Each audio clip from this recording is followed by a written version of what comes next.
झन्डा फेर्नुपर्छ, नेपालको नाम फेर्नुपर्छ।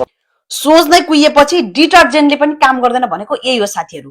के नेपाल तपाईँको माता पिताको वीरता हो र देशको नाम र झन्डा फेर्ने कुरा गर्नुभएको?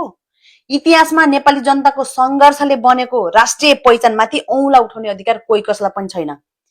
देशको नाम र झन्डा फेर्ने कुरा गर्नुभन्दा पहिले आफ्नो सोच फेर्न जरुरी छ। हो गोइठी हो, सोच फेर्न जरुरी छ, तर हर्क साम्पाङको होइन। तिमीहरू जस्तो कुहिएको दिमाग भएकोले फेर्न जरुरी छ, जो समाजमा भ्रम छरिरहेको छ।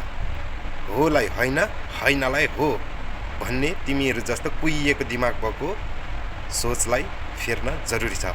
यो भिडियो पहिला पनि धेरै पहिला एक समयमा यस्तो यस्तो पनि भयो कि झन्डा फेर्नुपर्छ भन्नेतिर लागे क्या बहुमत ल्याउने सरकारहरू, होइन?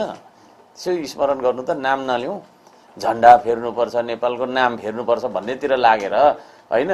जनताले के खाँदैछन्, जनताको आय स्रोत के छ भन्नेतर्फ चाहिँ छैन। त्यो अनावश्यक दिशातर्फ जानु खोजे जस्तो लागेर मैले व्यङ्ग्य गरे मात्रै हो।